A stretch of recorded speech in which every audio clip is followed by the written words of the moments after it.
네, 예. 자, 안녕하세요, 교우 여러분. 또 교우 아니신 분들도 다 안녕하십니까?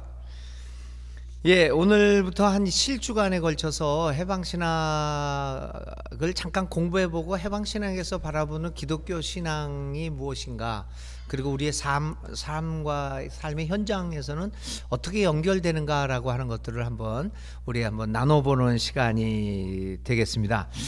이 해방신학이라는 게 뭔가 굉장히 복잡하게, 어떤 사람들은 혁명이다, 폭동이다, 무력혁명이다, 이런 이야기들도 많이 이제 그렇게 알고 있습니다. 특별히 한국에서는요. 근데 한국에서 해방신학이 알려지게 된 동기는 사실은 종교계를 통해서 해방신학이 알려진 게 아닙니다. 해방신학이 한국에 알려지게 된 동기는 1970년대 이후에 민주화 운동 속에서 민주화 운동을 하는 사람들이 그 운동의 도구로서 해방신학과 민중신학을 알리기도 하였고요. 또 그리고 해방신학에 대한 정보를 우리나라 그러니까 이제 군사정권의 정보부에서 이거를 금서나 금지된 사상이라고 하면서 알려졌던 게 신학이 해방신학이 한국에 알려지게 된 그 동기라고 볼 수가 있게 됐어요. 그래서 실질적으로 해방신학이 신학적인 면에서 무엇을 말하고 있는가를 제대로 한국에서 알려지지 않고 있었다는 것이죠. 또 다른 면으로서는 한국 교계에서도 마찬가지로 이 해방신학에 대한 오해가 굉장히 많았습니다. 이제 그 오해가 어디서 왔냐면 주로 이 당시에 군사 정권을 지지하고 있었던 교계 인사들로부터 해방신학에 대한 오해를 불러일으킬 만한 작업들이 있었다는 거죠. 첫 번째는 마크스적이다, 공산주의 이념을 기반으로 하는 신학이 해방신학이다. 신학이 어떻게 기독교가 공산주의와 함께 있을 수 있겠는가라고 하는 문제들을 제기하면서 해방신학에 대한 오해를 불러일으켰던 것이죠. 근데 사실 그것도 생각해 보면 웃기는 게, 그러면 기독교가 사회주의나 공산주의하고 완전히 반대되는 개념이라고 한다면, 그러면 거기에 대한 근본적인 또 질문이 나오는 거죠. 그러면 기독교는 자본주의적인가? 이런 문제는 전혀 제기가 되지 않았던 것이죠. 근데 그런 생각이 지금도 오늘날도 이 기독교는 자본주의다라고 하는 생각들을 우리 모두가 갖고 있게 된 동기가 되었다고 봅니다. 그래서 하여간 그 당시 이제 군사 독재에서 이 해방신학을 마크스주의, 공산주의와 동일시하게 됨으로써 이 교회에서 상당히 이제 거부감을 느끼게 되었다라고 하는 것이죠.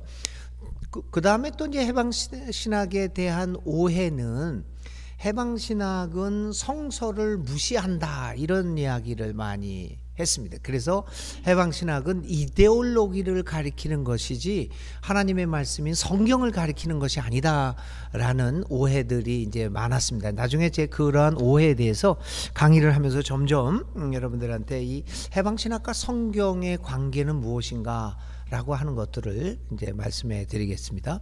또 세 번째 가장 큰 오해는, 박해의 동기는 뭐였냐면, 해방신학을 하게 되면 교회가 망한다라는 생각을 많이 가졌습니다. 70년대, 80년대에도. 해방신학이 교회를 망치게 하느냐라고 하는 그러한 오해들은 지금 와서 보면 오늘 한국 교회가 굉장히 신뢰감을 잃고 이 사회에서 외면당하고 있는 것이 사실입니다. 이게 팩트입니다. 30대, 40대는 그래도 조금 교회에 대한 희망을 갖고, 교회에 대한 노스탈지라고 그럴까요? 그리움을 갖고 있는 사람들도 40대에는 간혹 발견되고는 있지만, 사실은 우리 한국 사회에서 30대부터 20대, 10대는 많을 것도 없고 30대, 20대에 의해서는 거의 완벽하게 외면되고 있다라고 하는 것이 오늘 우리들이 당면하고 있는 현실입니다. 근데 사실은 이 교회 안에 있는 사람들은, 세계교회 교인들은 조금 다른 양상을 보이기는 하지만, 근데 일반 교회 안에 있는 사람들은요, 그거를 느끼지를 못합니다. 왜 그러냐면 맨날 만나는 사람들이 다 기독교인이거든요. 그러니까 여기서 만나도 기독교인, 여기서도 만나도 기독교인, 전부 다 우리가 기독교인들만 만나게 되다 보니까 뭐가 위기냐? 이 기독교인들이 이렇게 도처에 있는데 뭐가 위기냐라는 생각을 또 갖게 되죠. 근데 그 사실은 지금 와서 보면 20, 30대에 의해서 완벽하게 한국 교회가 외면을 당하고 있다라고 하는 사실, 해방신학이라고 하는 진보적인 신학 때문에 그런 거냐? 아닌 거죠. 원인은 다른 데에 있다라는 것을 우리 모두는 알게 됩니다.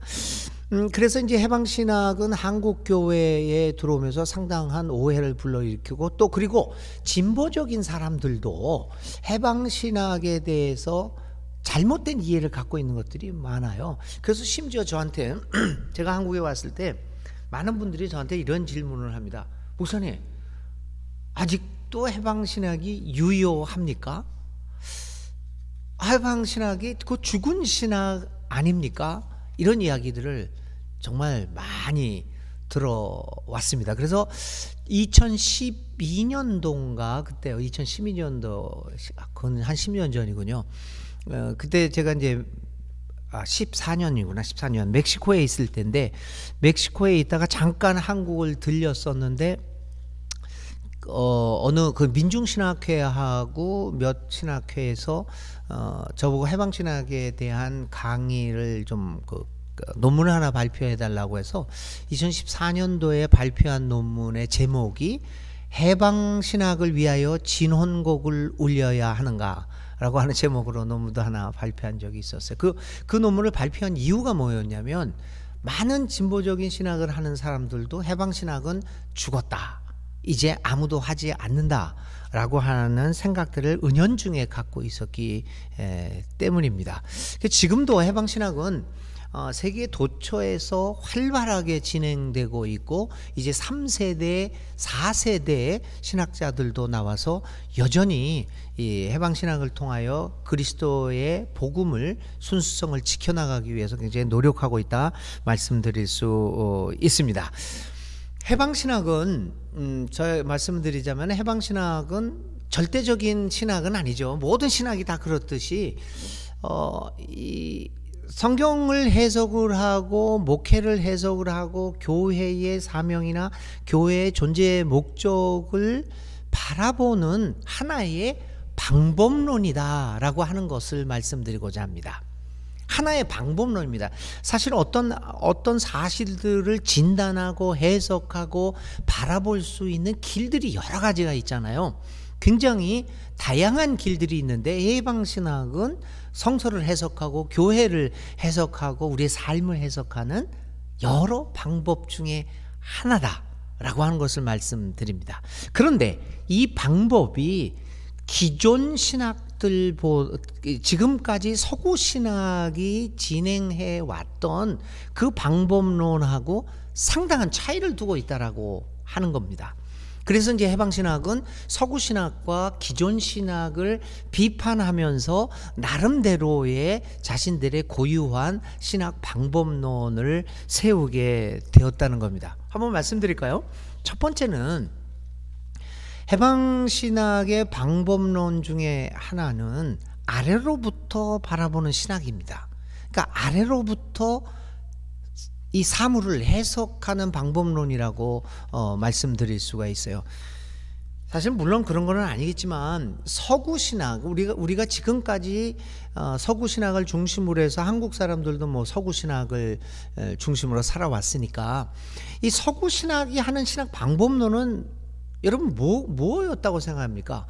저는 어떻게 보면 조금 과장되고 좀 극단적인 시각이 될 수도 있겠지만, 이 서구 신학은, 지금까지 기독교를 지탱해오고 있었던 신학은 기득권을 보호하기 위한 신학이었다, 위로부터 생각하는 신학이었다라고 저는 좀 어떻게 보면 과격하게 말을 합니다. 그것을 뒤바뀌지 않으면 안 된다라는 생각을 갖고 있습니다. 첫 번째 한번 보세요. 예를 들면 예수님이 그 신이고 하나님이고 인간이다. 뭐 베레 데우스 베레 호모 이렇게 얘기하잖아요. 뭐 라틴어로요. 베레 진짜 데우스 하나님이고 베레 진짜 호모 인간이다. 그 예수를 진짜 신과 그 인간으로 보게 되는 교리, 사실은 예수님의 말씀을 우리가 이렇게 뭐 다른 것보다도 사복음서, 특별히 마태, 마가, 누가 이 공간복음서를 보면 예수가 자기 자신을 나는 신이다 라고 명확하게 얘기하는 것을 여러분 어디서 찾아볼 수가 있겠습니까? 예수가 하나님이었다라고 하는 고백은 예수 이후에 예수를 따르던 사람들의 고백이었다라고 보지 예수 자체가 자기 자신을 신으로 보지는 않았습니다. 초대교회에서도 마찬가지였죠. 처음 예수를 따르던 사람들은 물론 이제 뭐 예수가 특별한 능력을 가진 사람이라고 하는 것을 인정하기는 했었을지도 모르겠지만 자기와 똑같은 사람들이었다라고 하는 사람이라고 하는 측면에서 바라보았던 것이 틀림없습니다. 그런데 예수가 신이고 인간이다라고 하는 교리가 완전히 절대적 진리로 확립되는 시기는 갈릴리의 팔레스타인 지역에서 있었던 교회가 기독교가 아니라 로마 제국으로 들어가서 로마 제국과의 조우를 통해서 만남을 통해서 예수는 완벽한 신이고 완벽한 인간이다 라고 하는 교리가 형성이 됩니다. 그래서 그것을 이 공의회들을 카톨릭 그 카운슬을 에큐메니컬 카운슬을 이 공의회를 통해서 이제 확정이 되는 거죠. 그럼 여러분 왜 나는 이제 저는 그렇게 이제 이 교리 비판을 해방신학적 이 방법론 쪽에서 비판을 해보면 그러면 왜 진짜 신이고 진짜 인간이라고 하는 교리가 절대적 진리로 결정되었을까? 물론 여러분 생각해 보세요. 그 아리우스 논쟁에서도 마찬가지잖아요. 아리우스 같은 경우에는 좀 더 인간적인 면을 강조한 이제 사람이었어요. 신이라고 하는 것들을 거부한 그러한 측에 속해 있지 않습니까? 결국은 그게 왔다 갔다 하다가 완벽한 신이다, 완벽한 인간이다 라고 하는 것으로 결정되게 됩니다. 저는 그럴 수밖에 없다라고 생각합니다. 왜냐하면 당시 로마 제국이 로마 제국 내에서 급속도로 번지고 있는 기독교를 무시할 수가 없었고 그 기독교를 받아들일 수밖에 없었는데 이 기독교가 로마 제국을 정당화하고 로마 제국의 황제를 정당화시키지 합법화시키지 않으면 안 됩니다. 그러니까 당시에 로마 황제가 신의 아들 큐리오스 아니에요. 그것도 주 아니었습니까? 그 로마 황제가 신의 아들이라는 생각을 그대로 유지하기 위한 방법이 예수 그리스도가 진짜 신이고 진짜 인간이라는 것하고 맞아떨어지게 되는 거죠. 그러니 그렇게 절대적 진리로 형성하게 된 교리는 결국은 누가 정했냐? 황제가 정하자는 거잖아요. 황제가 주재하는 그 공의회에서 결국은 그 당시의 체제, 시스템을 유지시키고 보호하고 정당화시키는 목적을 상당 부분 가지고 있었다라고밖에 볼 수가 없습니다. 그래서 이제 이제 해방신학 같은 경우에는 사실은 뭐 신이라는 예수의 신성보다는 우리 인성, 역사적 예수에 대한 강조가 많이 나오게 되는 이유도 그런 거죠. 결국은 혁명적인 예수의 모습을 진짜 신이고 진짜 인간이다 라고 하는 그 교리 가지고 어떻게 로마 제국 내에서 혁명을 일으킬 수가 있겠습니까? 왜냐하면 로마 황제가 신의 아들인데 예수와 똑같은 그러한 존재론적인 의미를 갖고 있는데 어떻게 감히 기독교에서 로마 제국을 향해서 혁명을 일으킬 수가 있겠습니까? 도저히 그럴 수가 없는 것이죠. 두 번째 중요한 계기가 또 하나 있는데요. 그 지난번 제가 설교에서도 운을 띄우고 문제 제기를 했던 게 대속론이에요. 만족설, 값을 치러야 된다. 이 교리, 이 교리가 사실은 우리에게도 절대적 진리죠. 예수는 나의 죄를 위해서 내 죄값을 갚기 위해서 죽어야 했다. 이 대속적. 뭐 그럴 수도 있다고 보는데 과연 예수 자체가 2000년 후에 태어날 홍인식이라는 사람의 죄를 생각하고 나는 저 홍인식의 죄를 위해서 오늘 십자가를 짓겠다. 아니면 그 당시에 유대인들 자기 친구들 베드로니 뭐 이런 제자들의 죄를 생각하고 나는 베드로의 죄를 대속하느라고 십자가를 지겠다. 그런 자의식을 가지고 있었을까요? 근데 하여튼 이 기독교에서 가장 중요한 교리 중에 하나가 이 대속론 아닙니까? 그 대속론이 뭐 원죄론도 마찬가지고 어거스틴을 통해서 이제 안셀름에 와서 완벽하게 절대적 진리로 자리 잡게 되는 것, 그때 설교에서도 말씀드렸습니다. 근데 이 안셀름이 이 대속론과 만족설, 보상설, 뭐 이 값을 치른다라고 하는 그 교리를 만들어내게 된 동기가 어디 있었습니까, 여러분? 그 당시에 중세 유럽의 제도였던 봉건 제도를 유지시키기 위한 중요한 이론적, 종교적 근거를 제공하게 됩니다.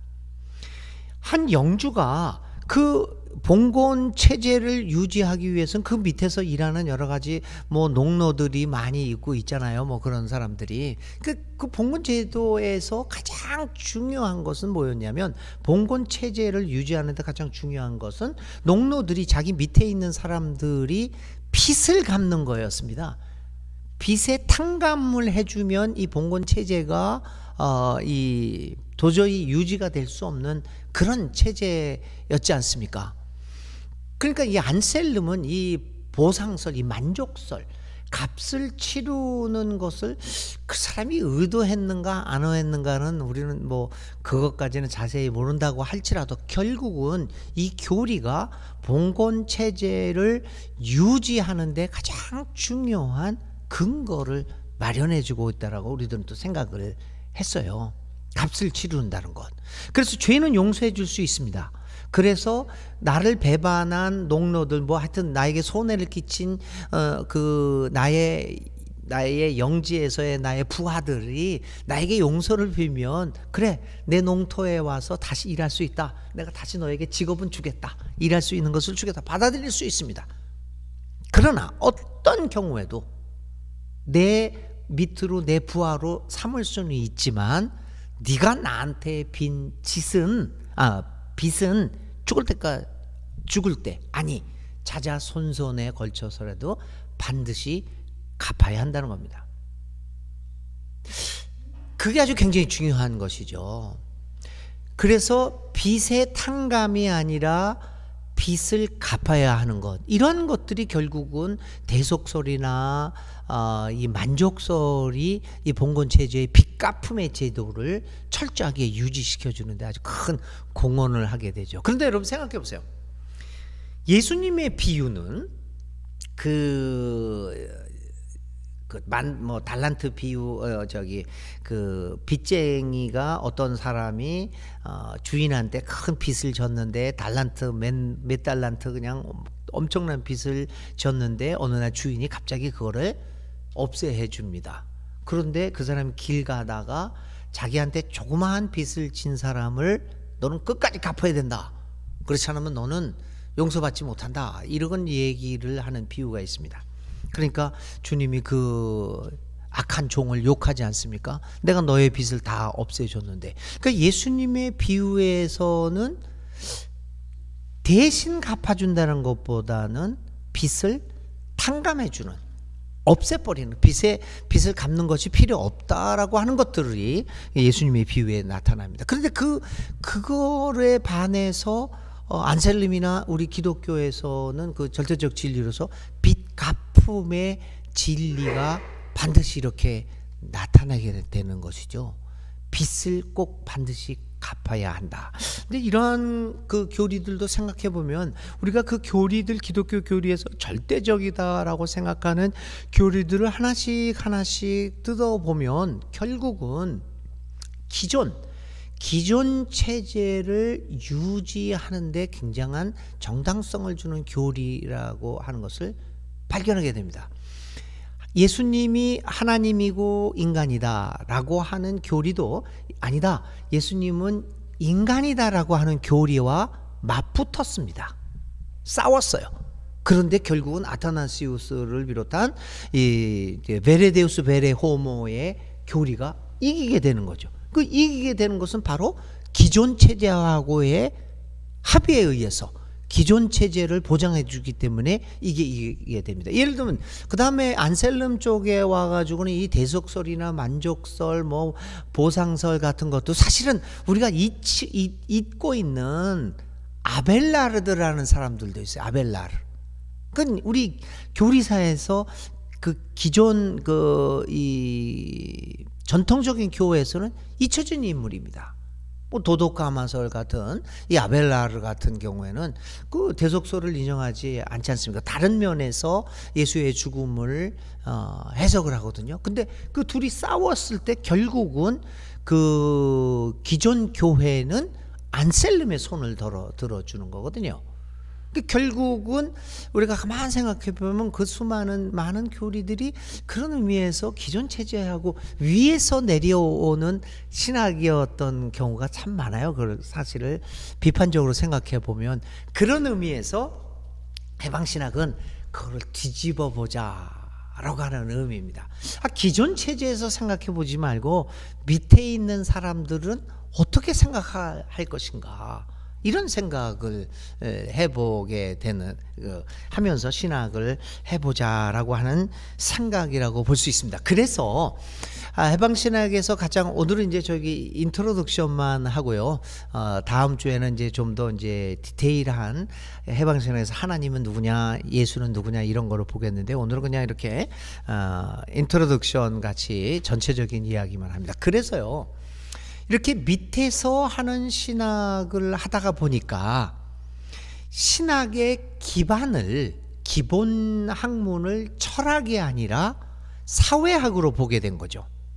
지금까지 서구 신학은 주로 이제 신학을 전개하는 기본적인 학문을 철학으로 많이 봤던 게 사실입니다. 그래서 뭐 개신교 쪽에서는 사실은 이제 뭐 플라톤 철학을 바탕으로 해서 많이 이제 했고, 물론 이제 그 가톨릭 같은 경우에는 뭐 16세기까지 뭐 가톨릭이다 뭐 이런 게 아니라 교회가 하나였으니까요. 다 플라톤 철학을 하다가 이제 중간에 이 중세 가톨릭이 토마스 아퀴나스를 시점으로 해서 신학의 기반이 아리스토텔레스로 바뀝니다. 그러니까 플라톤 철학으로 쭉 오다가 뭐 안셀름도 다 플라톤 철학을 기반으로 했지 않습니까? 이 토마스 아퀴나스가 이 아리스토텔레스 그 전후로 토마스 아퀴나스 바로 전에부터 이제 뭐 십자군 전쟁으로 인해서 중동으로부터 아리스토텔레스의 책들이 이쪽으로 서구로 반입이 되면서 아리스토텔레스 철학이 다시 살아나기 시작했잖아요. 그 전에는 정제됐다가. 그래서 이제 토마스 아퀴나스가 나와서 그 사람이 아리스토텔레스 철학을 기반으로 해서 나름대로의 신학 대계를 이제 완성을 합니다. 그 후에 가톨릭 교회는 이 토마스 아퀴나스를 신학의 기본으로 삼고 이제 아리스토텔레스적인 철학을 하게 되면서 개신교와 가톨릭 신학이 갈라지게 되는 계기를 맞이하게 되죠. 마르틴 루터 같은 경우에도 그 사람이 어거스틴 수도회에 속해 있었던 사람 아닙니까? 그러니까 어거스틴 수도회에 속해 있으니까 그 자기의 신학을 플라톤 철학으로 많이 하게 됐던 거죠. 그러면서 이제 그 당시에 16세기에 카톨릭 공식 신학에 대해서 의문을 품기 시작했던 게 이제 그 플라톤 철학과의 대결이다라고 볼 수도 있습니다. 그만큼 우리 기독교 신학은 철학에 의해서 많이 좌우되기도 했습니다. 지금도 이제 뭐 카톨릭 신학과 개신교 신학, 왜 카톨릭은 교황이 있고 왜 우리는 교황이 없는가? 왜 카톨릭은 성자를 통해서 기도를 하고 우리는 그런 것 없이 기도를 하는가? 이게 사실은 깊숙이 살펴보면 이 철학적인 차이라고 저는 또 생각을 합니다. 그래서 하여튼 간에 양쪽 뭐 플라톤이건 아리스토텔레스건 간에 뭐 현대 철학이건 간에 이 철학이 기반을 이루고 있었던 신학이 1960년대 해방신학이 나오면서 해방신학이 그 철학, 그 신학의 근간 학문을 철학에서 사회학으로 바꾸게 됩니다. 어떤 서구 신학자들은 그걸 인정 안 하기도 하지만 이 사회학이 신학을 구성하고 신학을 형성하는데 굉장히 기본적인 학문으로 하게 됩니다. 그래서 이제 사회학적인 해석을 통해서 이 컨텍스트를 사회 현상을 분석하고 거기에 대해서 하나님의 말씀이 무엇을 이야기하고 있는가라고 하는 것들을 연구하게 되는 거죠. 그래서 철학적인 면에서 위에서 살펴보던 신학이 아니라 그래서 성서를 철학적으로 해석을 하고 학문적으로 해석하는 것에서 벗어나서 이 해방신학은 텍스트에서 출발하지 않고 컨텍스트에서 출발을 하게 됩니다. 그러니까 성경이 무엇을 말하고 있는가를 이거 성경 아니죠? 보지는 않고 컨텍스트가 나한테 무엇을 얘기하고 있는가, 컨텍스트가 어떤 것인가 라고 하는 것들을 주목을 하게 되죠. 근데 거기서 이제 전통 신학과 부닥치게 되는 것 중에 하나가 그겁니다. 성경이 출발점이 아니라 컨텍스트, 상황이 출발점이 되는 거죠. 한 가지 예를 들까요? 라틴 아메리카 정복 초기에 아주 재미있는, 제가 이 책에서도 썼는데요. 아주 재미있는 얘기가 있습니다. 그 당시에 이제 처음에 하이티에 도착을 하고 도미니카 이런 데 도착해서 사람들이 이제 그 스페인 사람들이 정복을 시작합니다. 근데 거기서 이 스페인 정복자들하고 싸우던 그 토착민 사람들이 있었는데 그때 거기에서 가장 유명한 주장이 아뚜웨이라고 하는 주장이 하나 있었어요. 근데 결국은 끝까지 이 스페인 사람들의 정복군에 대항해서 싸웁니다. 그러다 결국은 잡힙니다. 잡히는데 그 산채로 화형을 당하게 됩니다. 근데 딱 묶어놓고 화형을 당하기 바로 직전에 종군 신부가 이 사람에게 묻습니다. 또 영세를 받아라. 아뚜웨이가 묻습니다. 영세를 받으면 뭐가 어떻게 됩니까? 이 신부가 얘기합니다. 첫째는 네가 영세를, 카톨릭 이름으로 영세를 받으면 너는 죽어서 천국에 갈 것이다. 두 번째, 영세를 받으면 카톨릭 교인이니까 너의 벌을 낮춰주겠다. 산채로 화형시키지 않고 먼저 죽이고 화형시키겠다. 그렇게 얘기를 합니다. 그러니까 이 아뚜웨이가 종군 신부한테 질문을 합니다. 그러면 옆에 서여 있는, 이렇게 도열해 있는 스페인 군인들, 평화롭게 살고 있는 우리들에게 와가지고 어느 날 갑자기 와서 내 아내, 내 딸들을 다 겁탈하고 우리의 장정들을 다 죽이고 내 가축들을 다 뺏어가고 내 가옥과 내 모든 논밭을 불태운 이 군인들은 어떻게 됩니까? 종군 신부가 아주 당당하게 얘기를 합니다. 이 사람들은 가톨릭 교인이고 가톨릭 교회에서 세례를 받았으니 천국으로 갈 것이다. 아토웨이가 이렇게 얘기합니다. 그렇다면 나는 그런 천국에 가지 않겠다. 그러면서 산채로 화형을 받습니다. 이 사건을 보면요, 자, 구원이라는 게 뭐고 천국이라는 게 뭔가라고 하는 해석을 어떻게 해야 될 것인가라는 것들을 우리가 보게 됩니다.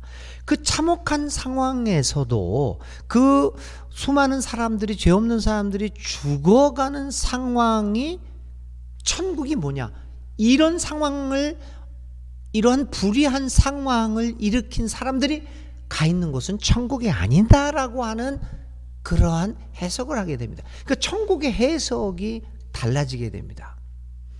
교리에 의해서 천국을 해석하는 것이 아니라 이 상황 속에서, 상황의 경험 속에서 우리가 맞이하고, 우리가 생각하고 있는 천국이다, 지옥이다, 구원이다, 뭐다, 이러한 소위 말하는 성경적 진리가 무엇인가를 새롭게 생각하게 된다는 것입니다. 그래서 콘텍스트 속에서 경험되어지는 것들을 가지고 성경을 보게 됩니다. 솔렌티나메라고 하는 니카라구아의 섬이 있습니다. 아주 군도들이었는데요. 거기서 농사도 짓고 어부도 있고 그래요.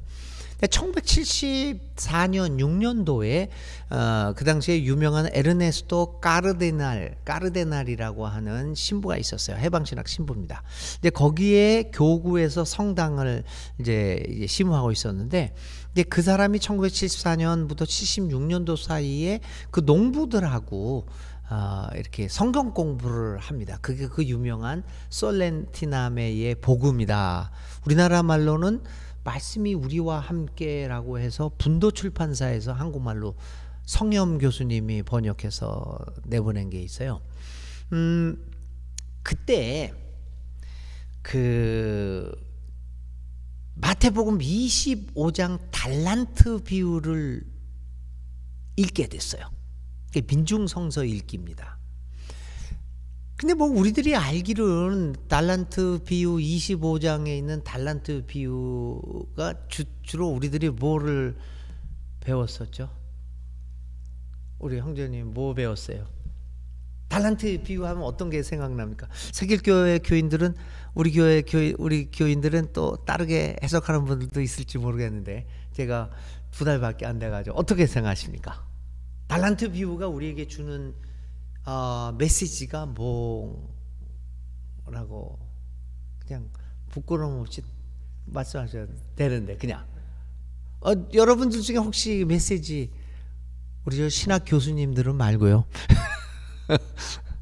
혹시 메시지가 뭔가 한번 답변해 주실 분 있으세요? 달란트 비유에서. 네네네. 그거의 메시지가 뭔가 우리가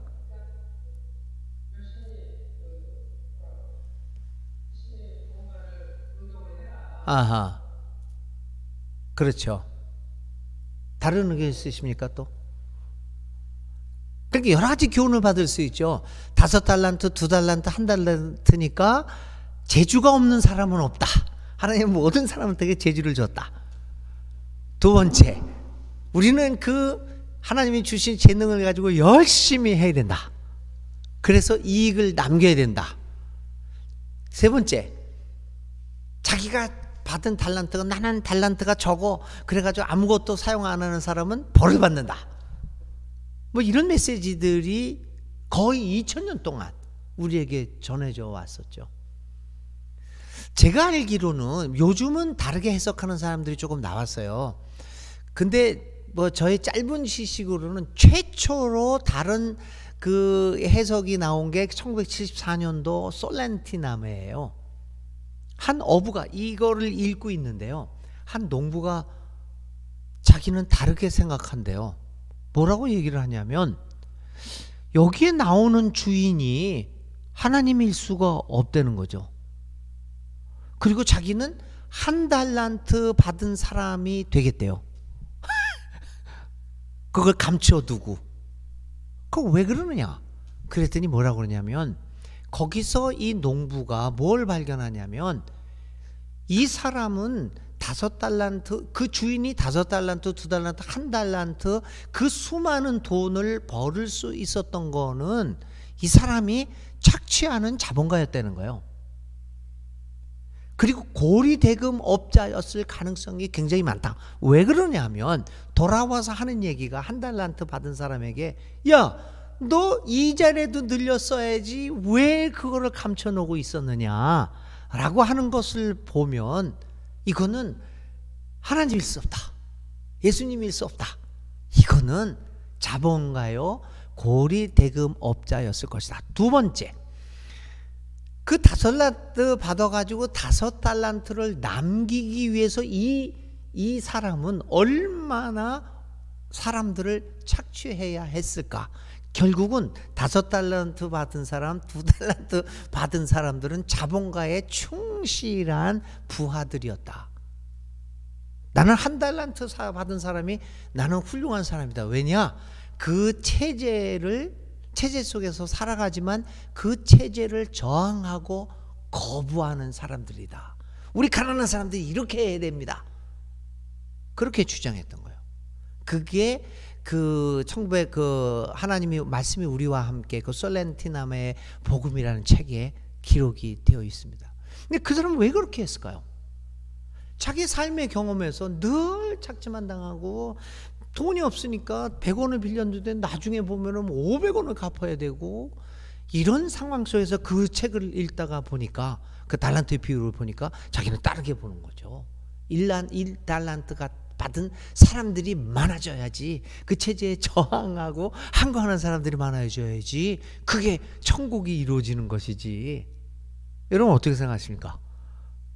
굉장히 부담스러운 해석이죠 이거.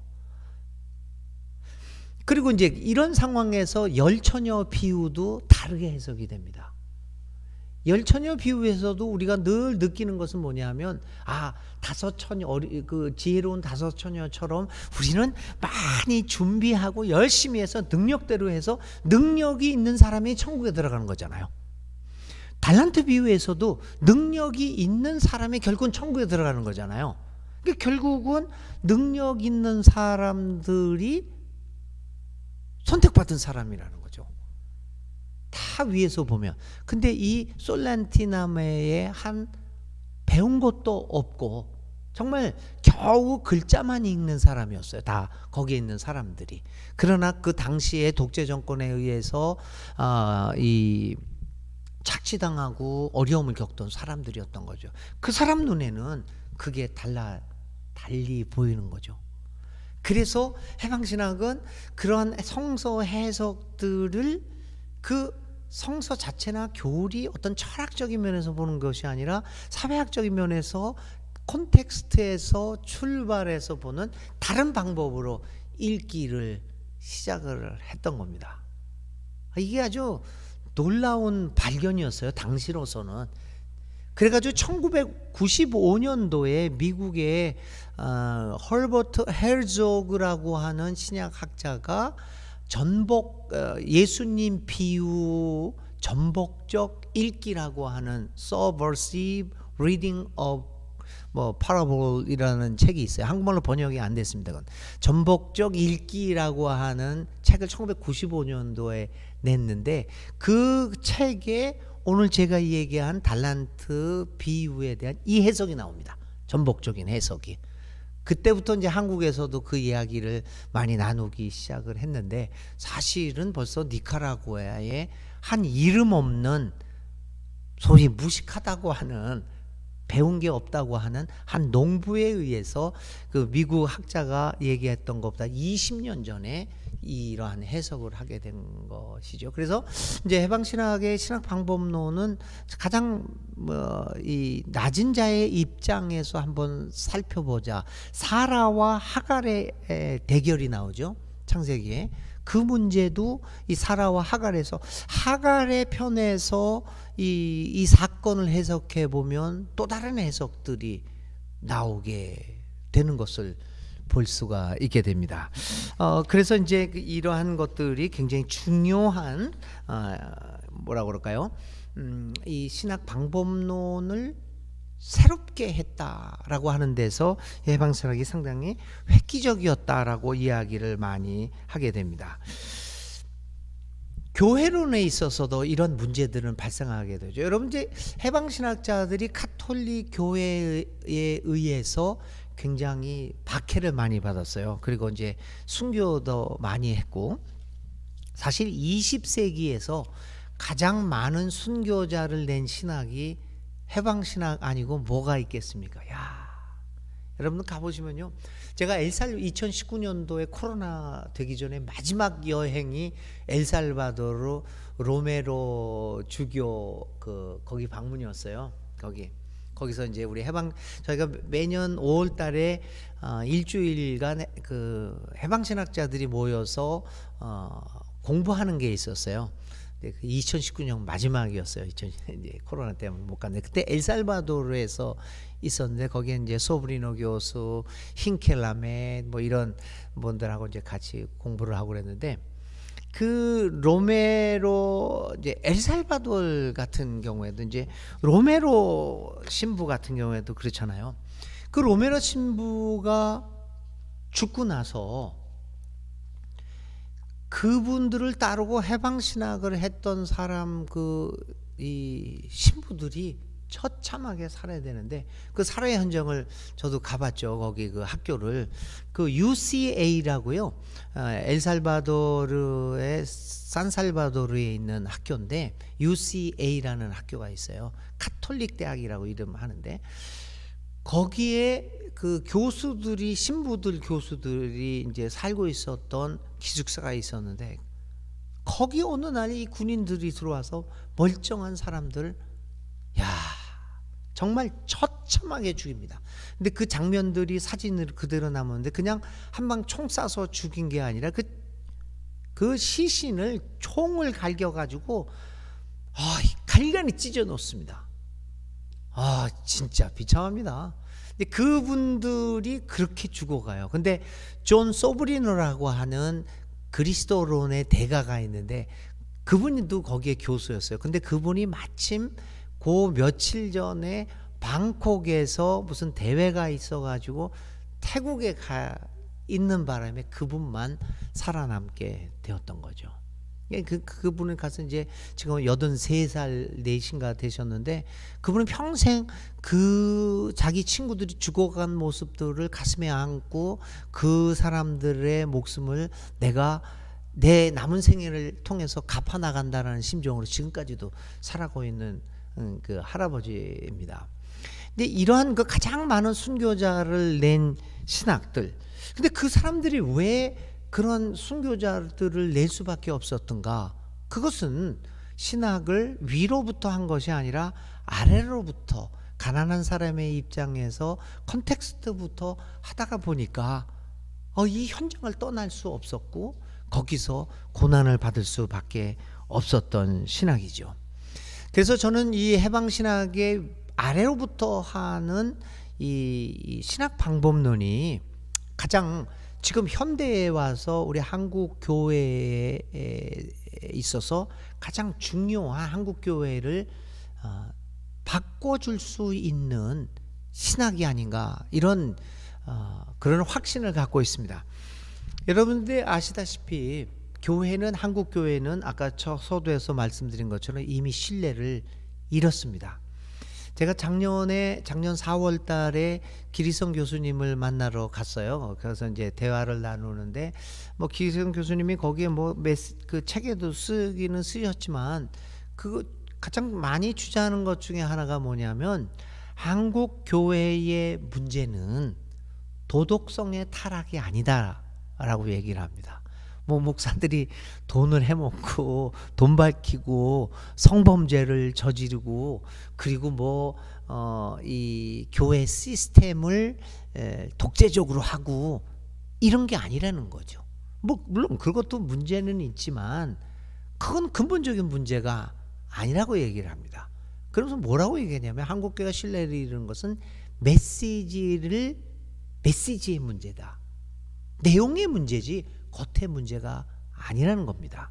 도덕성의 타락에, 물론 도덕성도 타락돼서는 절대 안 되지만 메시지의 문제입니다. 우리가 전파하고 있는 메시지가 뭐냐라고 하는 것이 문제입니다.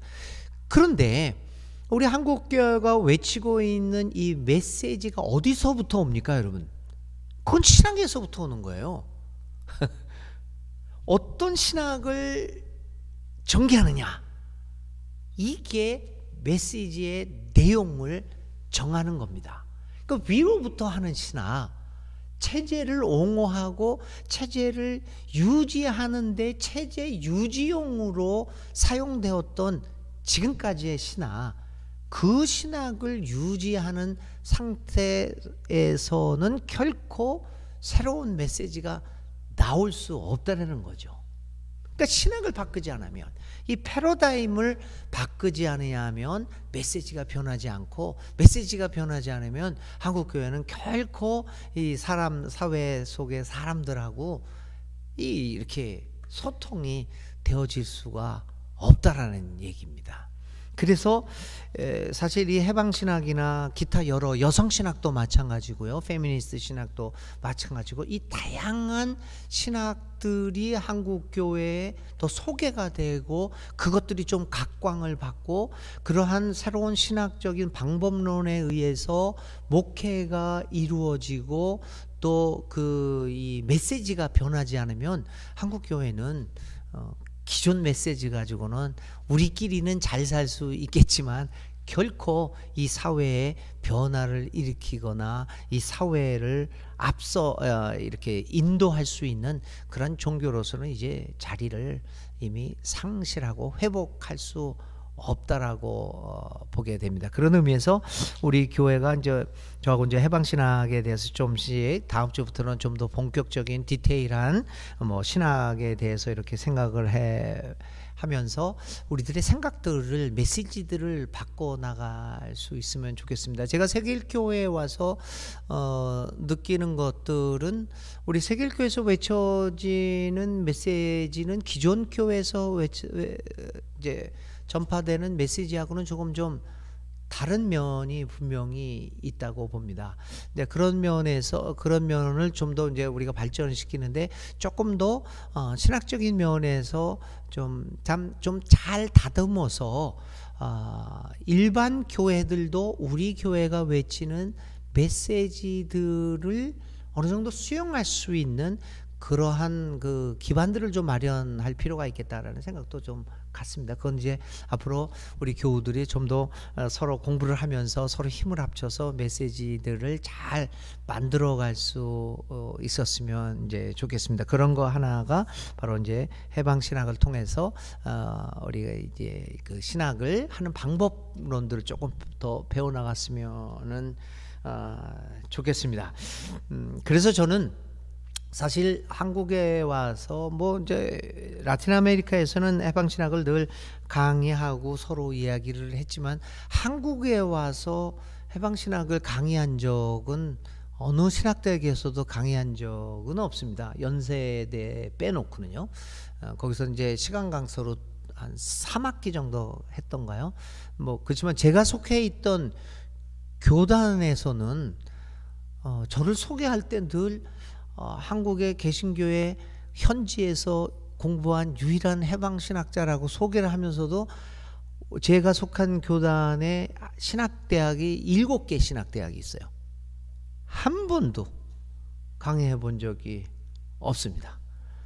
그러니까 사실은 이 교회에서는 해보지도 못했고, 우리 교회에서는 이제 세길교회에서 처음으로 해방신학을 공부하려고 하는데, 이 해방신학 공부가 조금 더 우리로 하여금 신앙을 바라보는 눈, 그리고 성경을 해석하는 눈들을 조금씩 더 열어 주었으면 이제 좋겠습니다.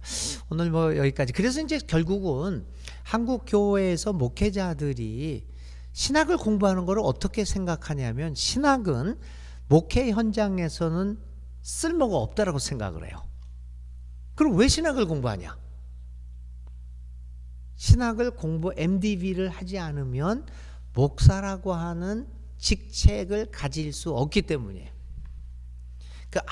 되게 웃기는 얘기가, 어떤 얘기가 있었냐면요. 제 86년도에 장로회 신학대학원에 MDB 1학년을 갔어요. 근데 그 당시에 강사문 교수라는 분이 있었어요. 구약학을 했던 분인데 히브리 대학에서 학위를 하고 뭐 그때 들리는 얘기로는 그 당시에 뭐 이분이 논문이 구약의 가장 유명한 뭐 학술지에 한국인 최초로 뭐 실렸다 뭐 그렇게 뭐 실력이 있다라고 그렇게 소문이 많이 나 있었어요. 그러니까 이제 PhD를 한 거죠, 구약으로. 그런데 이분이 MDB를 안 했어요. MDB는 뭐냐고 하냐면 Master of Divinity, 여러분 다 아시잖아요. 목사가 되기 위해서는 꼭 들어야 되는 겁니다. 그러니까 이분이 MDB를 하질 않아 가지고 저기 목사가 아니에요. PhD인데, 그리고 지금 구약학 정교수인데 목사가 아니에요. 그래가지고는 어떻게 됐냐면은, 그러니까 우리들은 침대원을 지금 다니고 있는 거예요, MDB를. 그러니까 전도사예요. 그러니까 뭐 당신이나 나나 전도사다 막 그러고 막 맘먹고 막 그러기도 했어요.